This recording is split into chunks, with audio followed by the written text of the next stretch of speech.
खिलाफ बोलने के लिए।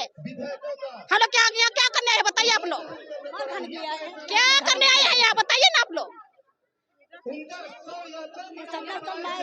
और सोचते हैं कि अगर पाना इन मार का कोई नहीं है, मेरे सासू माँ है, अपना सासू माँ, हम अपने परिवार का रक्षा नहीं कर पाए ना तो समाज का कभी रक्षा करने वाले नहीं हैं। गलत बोल रही है तो आप लोग बोलिए। सबसे बड़ा परिवार, उसके बाद समाज आता है, और जो परिवार का नहीं वो समाज का कभी नहीं हो सकता।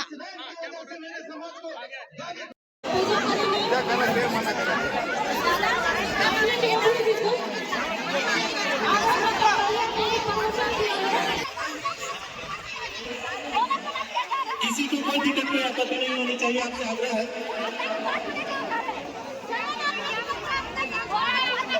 कृपया शांति बना रखिए, शांति बना रखिए।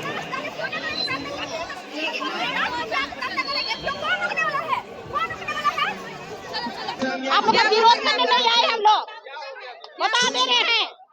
हम सच्चाई में साला माँ का ऐसी सेविका है, 2009 से इसका सेवा कर रहे हैं, मेरे शरीर में प्रवेश की 3 महीना आप लोग उपवास करके देखिए तो हम मानते हैं।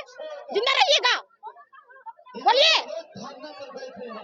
रहिएगा जिंदा। क्या बोला था दीदी, आप लोग तो पूजा कर रहे थे, तो कौन लड़का उठ गया दादा के बारे खिलाफ बोलने के लिए। हम लोग क्या करने आए बताइए आप लोग, क्या करने आए हैं यहाँ बताइए ना आप लोग। और सोचते हैं कि अगर पाना इन मार का कोई नहीं है, मेरे सासू माँ है, अपना सासू माँ, हम अपने परिवार का रक्षा नहीं कर पाए ना तो समाज का कभी रक्षा करने वाले नहीं हैं। गलत बोल रही है तो आप लोग बोलिए। सबसे बड़ा परिवार, उसके बाद समाज आता है, और जो परिवार का नहीं वो समाज का कभी नहीं हो सकता।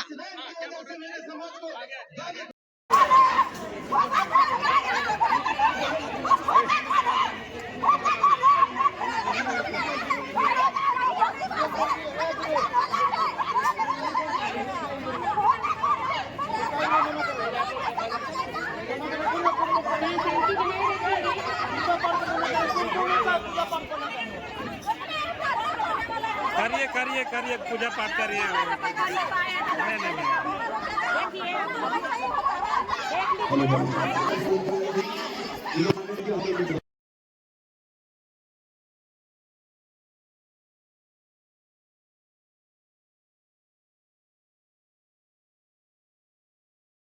उठा के देख लीजिए 1967 से आज तक कोई इस तरह का काम, काला पट्टा पहन के इस तरह का काम नहीं करता है। आपका और मेरा विचार अलग अलग हो सकता है, आप और मेरा मन मुटाव अलग हो सकता है, लेकिन त्योहार के दिन हम लोग सब भाई होते हैं, और भाई हम लोग भाई प्रेम का संदेश देते हैं। कोई नफरत का, कोई अमर्यादित भाषा का उपयोग हम आज फिर से आप लोग पूजा अर्चना कर रहे हैं। 1 तारीख से सरहुल यहाँ पर बनाया गया, और एक चीज यहाँ पे खास देखने को मिला कि हाथों में लाल पट्टी बांधी हुई है, और उस दिन जब 1 तारीख को सरहुल पूजा हम लोग देखे, काला पट्टा उन लोग बांध कर दिया था। तो आप लोगों का ये लाल पट्टा बांधना क्या मतलब है? देखिए, लाल पट्टा बांधने का मंत्र, लाल पट्टा जो होता है ना, वो संघर्ष का प्रतीक है।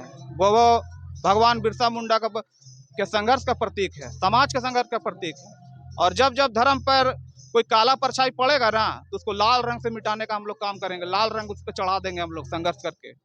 इसी का वो निशानी है, संघर्ष का निशानी है लाल रंग। और यहाँ जो सरहुल के दौरान काला पट्टा दिखा के जो सरना स्थल को पवित्र करने का कोशिश किया है ना, अशुभ करने का कोशिश किया, उसी का परिणाम है कि आज देखिएगा कि पिठोरिया में आपका इस तरह का सरहुल के दौरान घटना होता है, मारपीट होता है। हजारीबाग में भी, जहाँ तक हमको नॉलेज है कि हजारीबाग में भी कुछ तरह का इस तरह का घटना घटा है, और भी जगह कहीं जगह मारपीट हुआ है। आप सरहुल शोभा यात्रा का इतिहास उठा के देख लीजिए 1967 से आज तक कोई इस तरह का काम, काला पट्टा पहन के इस तरह का काम नहीं करता है। आपका और मेरा विचार अलग अलग हो सकता है, आप और मेरा मन मुटाव अलग हो सकता है, लेकिन त्योहार के दिन हम लोग सब भाई होते हैं, और हम लोग भाई प्रेम का संदेश देते हैं। कोई नफरत का, कोई अमर्यादित भाषा का उपयोग हम लोग नहीं करते हैं, और बढ़िया ढंग से त्योहार मनाते हैं। त्योहार का नाम ही है कि वहाँ पर आपसी भाईचारा और एकता को प्रदर्शन करना। एक तरफ मीटिंग चल रही है और आप लोग एक तरफ पूजा कर रहे हैं, इसमें आपको लग रहा है कि डिस्टर्बेंस हो सकता है? नहीं, कोई डिस्टर्बेंस नहीं है। आपका अगर मन साफ हो और मन में आस्था हो तो एकदम कोई डिस्टर्ब का बात नहीं है। आप अपने ढंग से कीजिए, हम लोग अपने ढंग से करेंगे। सभी का मानना है कि आप लोग के समाज में जिस तरह से हो रहा है विवाद, तीसरा कोई पीछे से इस तरह से हो रहा है। देखिए तीसरा का बात नहीं है। देखिए ऐसा है ना, ऐसा है कि विवाद स्टार्ट होता है रेम को लेके या रेम संबंधित ई को लेके, तो उसमें भी दिक्कत देखिए ऐसा है कि रेम समस्या है, जरूर रेम समस्या है, आपदा है, लेकिन उसको अवसर के रूप में अवसरवादी राजनीति से यहाँ किया जा रहा है। ठीक है, रेम का समस्या है, लेकिन ये समस्या ऐसा है कि कोई दाल भात वाला समस्या नहीं है। इसको सुधारने के लिए सरकार को समय चाहिए। समाज को ये सोचना पड़ेगा कि अगर आप सरना समाज होते हुए अगर सरना स्थल को देख रहे हैं तो आप झारखंड के नागरिक भी हैं। आपको झारखंड के विकास के लिए भी सोचना होगा। आपको दोनों दृष्टिकोण से देखना होगा कि हमको भाई ब्रिज भी चाहिए और हमको सरना स्थल भी हमको बचा कर रखना है। इसीलिए समाज का लोग हम लोग आने वाले दिन में सरकार को कुछ प्रपोजल देंगे, कुछ विकल्प देंगे कि सरकार आप इस तरह से करें, लेकिन उस पहलू पे नहीं सोचा जा रहा है। केवल आदमी को दिग्भ्रमित कराया जा रहा है कि भैया रेम फटाओ, रेम फटाओ, रेम फटाओ। अरे भैया रेम फटाने से काम बन जाएगा? आप सरकार को कुछ विकल्प दीजिए ना भाई, उनको बताइए कि ब्रिज को इस तरह से जाइएगा, ब्रिज को इस तरह से ले गए, रोड को चौड़ा इस तरह से कीजिए। आज तक आप सुने होंगे कि रेम्प रेम्प रेम्प रेम्प, हमरा तो कान दर्द करने लग गया। हमरा कहना है रेम्प रेम्प करता है लोग। रेम्प का लंबाई जानता है कितना है? रेम्प का लंबाई है 237 फीट। सरना का चबूतरा का चार दीवारी का लंबाई जानता है? उसका चार दीवारी का जो लंबाई है ना वो 147 फीट है ना। फ्लाईओवर का जो पिलर लास्ट आया उसका लंबाई जानता है? उसका जो हाइट है वो क्या है? वो 9.5 फीट हाइट है। इस तरह का बात है। उसके बाद आपका क्या है कि उन लोगों की जो मांग है उस पर आप लोग राजी नहीं है। मांग जायज है, लेकिन आपको सरकार पे विश्वास रखना होगा, आपको सरकार को समय देना होगा और आपको भी अपने ढंग से ये बताना होगा पब्लिक को, जो अगवा कर रहे हैं, अगवाई करते हैं, उनको बताना होगा कि आपके पास क्या योजना है इस समस्या को दूर करने के लिए। आपके पास क्या योजना है? सरकार तो करेगी, आपके पास क्या प्लानिंग है इस जगह को ठीक ठाक करने के लिए, रोड को चौड़ा करने के लिए, ब्रिज को ठीक करने के लिए? आप क्या कर रहे हैं? अपना तैयारी बताइए, तब ना आप अपना तैयारी कीजिएगा, तब ना आप सरकार जब आपसे मिलेगा तब उसको आप बताइएगा कि भाई मेरा इस प्लानिंग है। समाज दो गुटों में बट गया है, क्या कारण है इसका? यही समाज दो गुटों में नहीं बटा है, और ऐसा है कि देखिए अलग अलग विचारधारा होना जरूरी है। अगर एक विचारधारा हो जाएगा तो फिर कैसे मजा आएगा? यही तो लोकतंत्र है, यही लोकतंत्र है। और अलग विचारधारा होना ही चाहिए, लेकिन अलग अलग विचारधारा को हम अब जोड़ते हुए कैसे समाज हित में काम करें, इस पे पाल होना चाहिए। क्या लगता है समाधान हो पाएगा, है ना? हम लोग समाधान करेंगे। कुछ प्रपोजल हम लोग का आपका केंद्रीय सरना समिति के तरफ से हम लोग माननीय मुख्यमंत्री को कुछ विकल्प दिए हैं, और आने वाला दिन में उनको बोले हैं कि भाई आप इस तरह से यहाँ पर ऐसे ऐसे कीजिएगा तो भैया आपका काम बन सकता है ना। और कुछ ड्राइंग हम लोग 7 तारीख को हम लोग मार्च महीना में दिए हैं उनको ड्राइंग, उस पर बात चल रही है। और वो आश्वस्त, हम लोग सरना स्थल को भी बचाने का काम करेंगे और हम लोग विकास का भी काम करेंगे। दोनों दृष्टिकोण से हम लोग दोनों काम करेंगे।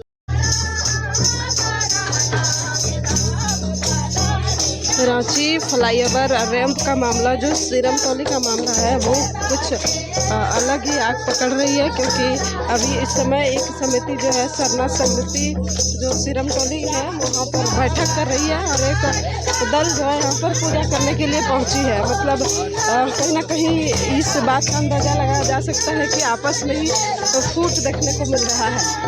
अब आगे क्या होगा बने रहे खबरों में। देखिए एक दल यहाँ पर और एक दल इधर तो बैठक कर रही है। आप देख सकते हैं सीधे तौर पर विजुअल के माध्यम से एक समिति यहाँ पर बैठक कर रही है कि सरहुल के दिन क्या क्या दिक्कतें हुई, किनको कहाँ से आने में प्रॉब्लम हुई, उन सारी चीज़ों का समीक्षा किया जा रहा है। और इधर आप देख सकते हैं कि एक दल जो है जो अजय तिर्की का दल है कहें एक प्रकार से, तो वो ये लोग यहाँ पर पहुँचे पूजा करने के लिए। देखिए अभी ये लोग यहाँ पर पूजा करेंगे और एक समिति यहाँ पर बैठक कर रही है। हमने आपको पहले ही कहा कि कहीं ना कहीं फूट देखने को मिल रहा है।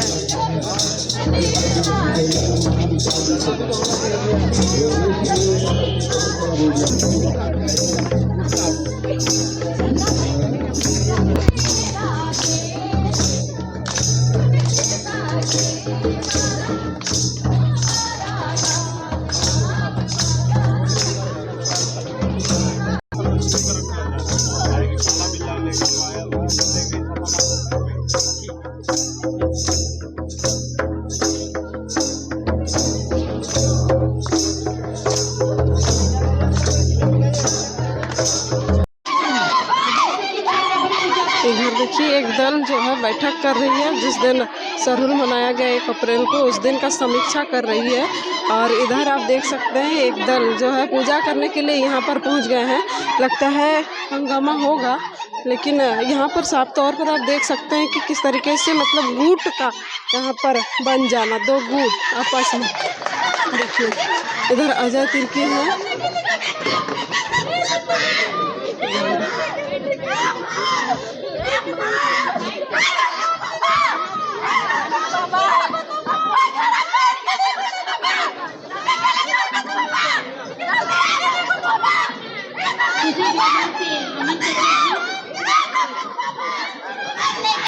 जैसा कि पता चला कि हम लोग आए थे यहाँ पर अपना ग्रुप लेके।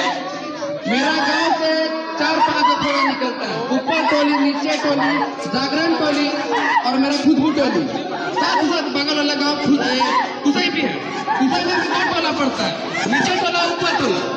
तो हम लोग सारा टोला वाला लोग जब मिल के यहाँ पे आ रहे थे, इतना बड़ा ग्रुप था हम लोग का, भीड़ को कंट्रोल ही नहीं किया जा रहा था। पीछे आना। तो हम लोग हल्का आधा पार्ट कर करके उसको लेके आए। लेकिन जैसे हम लोग ओवर ब्रिज पहुंचे, ओवर ब्रिज से नीचे उतरे, यहाँ पर सुजाता चौक के पास पहुंचे, तो सुजाता चौक के पास में इतना ज्यादा भीड़ हो गया, इतना ज्यादा भीड़ हो गया कि हम लोग का जो भीड़ को कंट्रोल कर ही नहीं पा रहे। सुजाता चौक से फिर श्री राम टोली चौक पहुंचे, तो उसके बाद देख रहे कि हम लोग यहाँ पर आने के लिए तो जगह ही नहीं हो रहा है। दूर दूर से लोग आया है। अब यहाँ पर रैंप भी है, हम रैंप के खिलाफ नहीं है, बस रैंप को थोड़ा सा आगे बढ़ा दिया जाए ताकि यहाँ पर ही मेरा जो गांव का लोग है, अन्य गांव का भी लोग है, तो यहाँ पर से आराम से भी घुस जाए और आराम से निकलने के लिए भी बन जाए। लेकिन रैंप के वजह से, रैंप जो गलत स्थान पे बन गया, उसके वजह से हम लोग विरोध कर रहे हैं। और आप लोग इस विरोध में मेरा साथ देना चाहेंगे कि नहीं? तो ऐसे ही हम लोग को इस रैंप को बस थोड़ा सा आगे बढ़ाना है और हम यही निवेदन करना चाहते हैं अपने लोगों से। रैंप बन जाएगा हम लोग के लिए ढलान। हाँ, पहला जो प्रोजेक्ट निकला था तो कनेक्टिंग था, लेकिन अचानक से उसको फ्लिप करके ये रैंप बना दिया गया। तो जैसे पहले बना गया था प्रोजेक्ट, वही प्रोजेक्ट बने। सरकार तक हम लोग उतना दिन से जो लड़ाई कर रहे हैं, पहले वाला जो प्रोजेक्ट था वही प्रोजेक्ट बने ताकि हम लोग को आने जाने में पूरा सुविधा हो। और जैसे कि गांव वाला लोग अभी देखे, मेरा गांव का लड़की लोग बेहोश होकर गिर रही थी, यहाँ पर ही जगह नहीं था, उसके वजह से हम लोग कितना परेशानी हुआ। क्या यहाँ नेता कोई मंत्री कोई आया मेरा बहन बेटी लोग को उठाने के लिए? कोई नहीं आया, ना कोई मदद करने आया। बस इसी बात को हम बोल के समाप्ति करना चाहेंगे। जोहार।